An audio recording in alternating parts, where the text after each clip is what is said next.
Hey guys, it's your friendly neighborhood Rumblin man here, and today I'm going to give you a little tour of what I think is the best preamp / DI available for bass guitar, and that is the Aguilar Tone Hammer.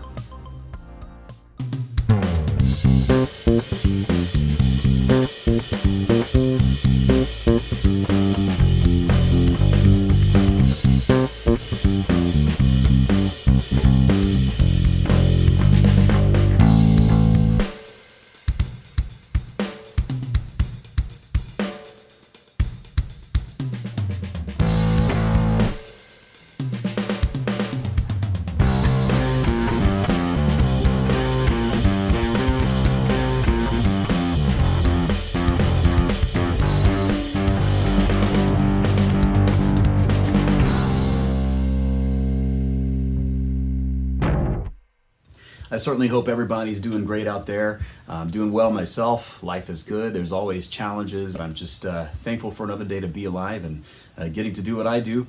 And I thank you so much for tuning in today. I am worship leader at a church right here in Florida, and this is what we actually use for our bass guitar in the actual church service for worship. We don't have a big bass amp. In fact, we're not using a bass amp at all.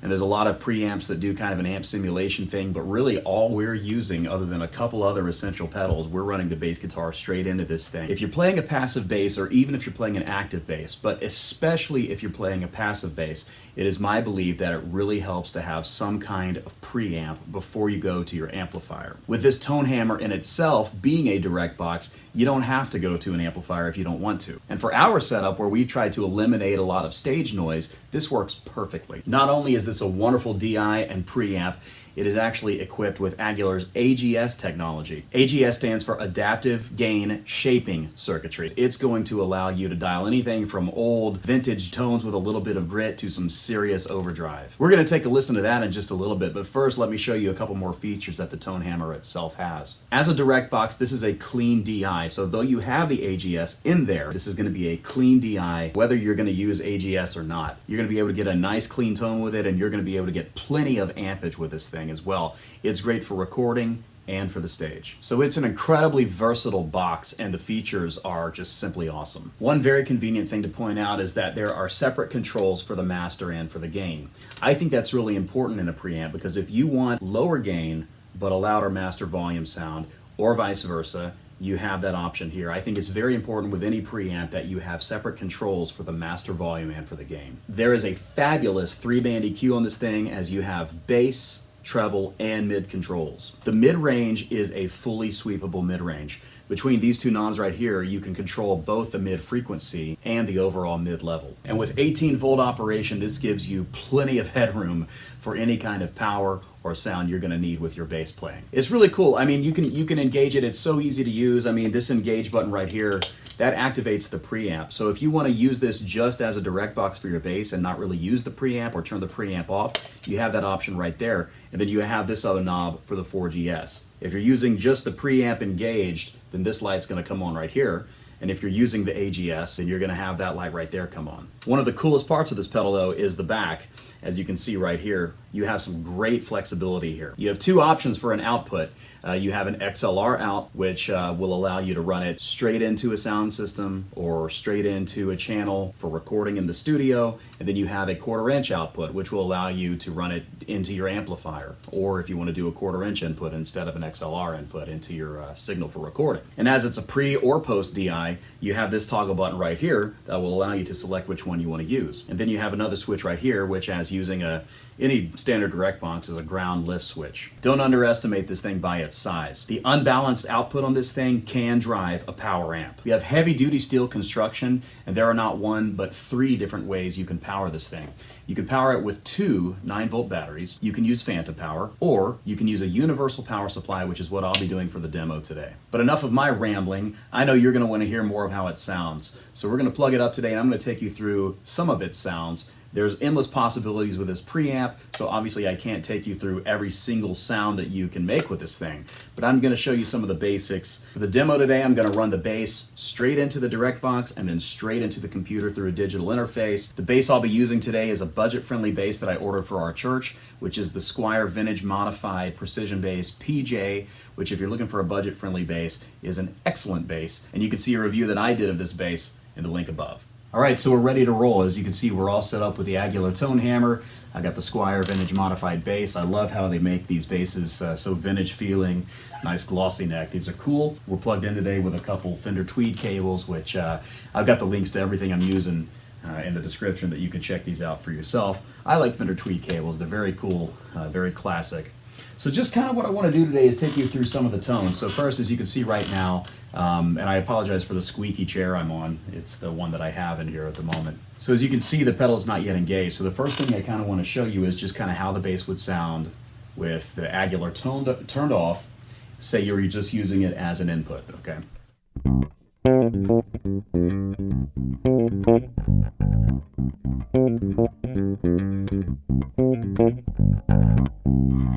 All right, so that's just the bass running. And now let's go on and engage the preamp on the Aguilar.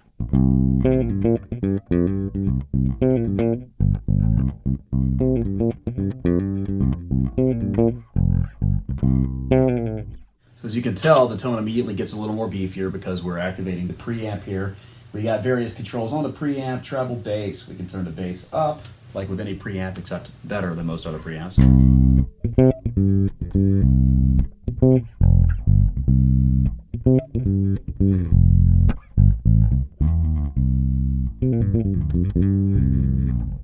So let's turn the bass down a little bit and kind of check out some of the tones we can get with the treble turned up.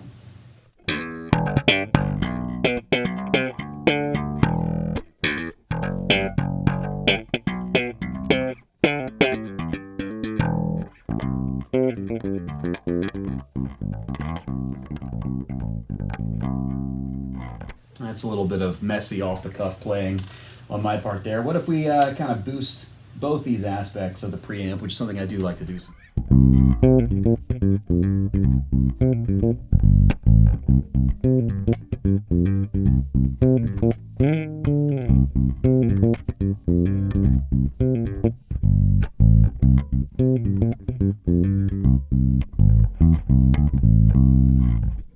Always lots of fun. So let's check out these mid switches we have here. I'm going to put these relative to flat. So this is essentially going to be your mid level. That's going to be using the mids knob very much like you would the treble or bass knob. So if we boost mids a bit here.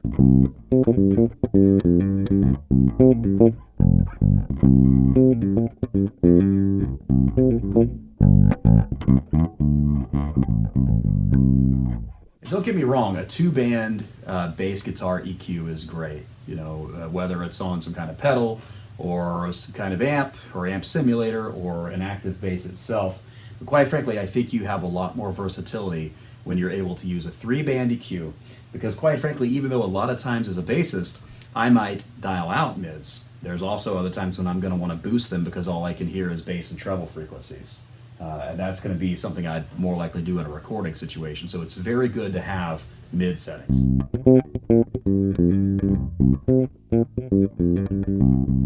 And with this knob on the left here, we can find our mid frequency.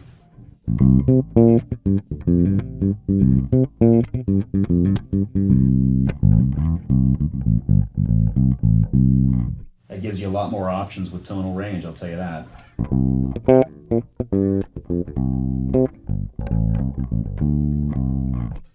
Very cool. I kind of like to keep it up at about 12 noon there.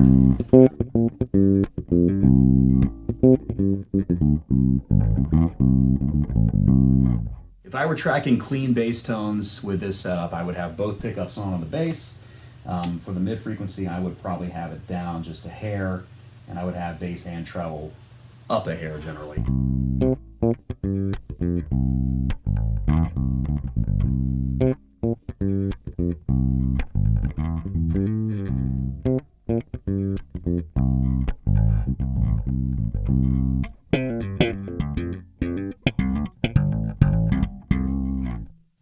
That's a nice tone there. This bass has DR Black Beauty strings on it, which give the bass a little more of a vintage, less lively sound than most rounds you'll find. Very cool tone that it kind of gets. Like, even though these strings are technically rounds, I believe, with some coating on them, it kind of gives you more of a flat, friendly sound. And that brings me to my next point, which is that you can actually get some really cool vintage-friendly tones with the tone hammer here. Sorry, I had a camera failure there, but we're back up and running now. So what I want to do real quick is I want to give you some examples of how you're going to sound with the AGS. It's a wonderful option for drive. Quite frankly, a lot of people like to use a drive pedal. A lot of people like to use one even in conjunction with the tone hammer, but I think with the AGS, what kind of drive pedal do you need exactly? Okay, so let's re-engage the preamp, and let's engage the AGS with the gain turned all the way down, and that's still going to give us a really cool vintage tone if we go to just the P bass pickup here. Check this out.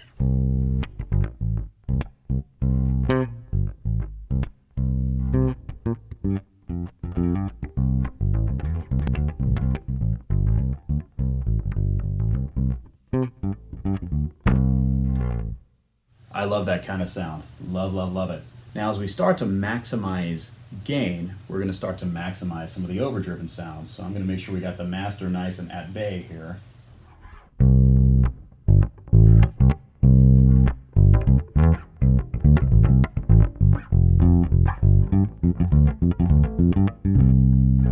And that's just the P bass pickup, so if we want to get a little bit of that high-end bite,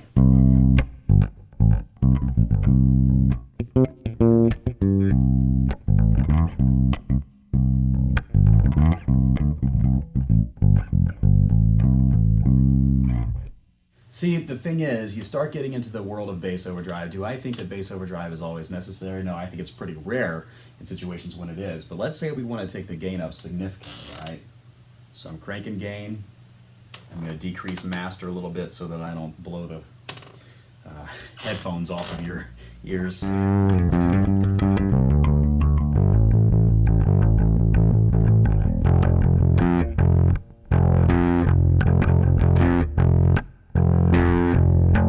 I'm hearing that and I'm thinking, you know what, I could stand to hear a little bit more mids. So what if we turn the mids up a bit more here? Maybe crank the gain a little more.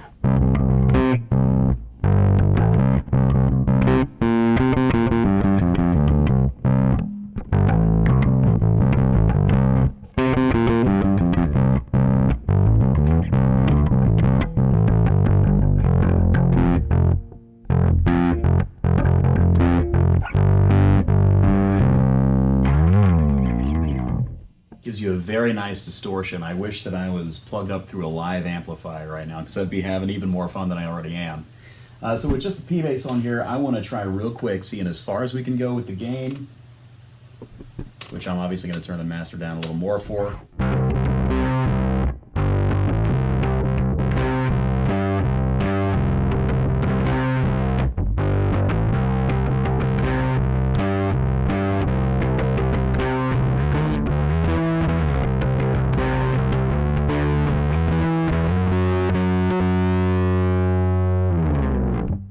And it's so easy to go right back into clean tones. Like if I turn the gain down right now, maybe if I turn the gain almost all the way back down, the master back up, take the AGS off.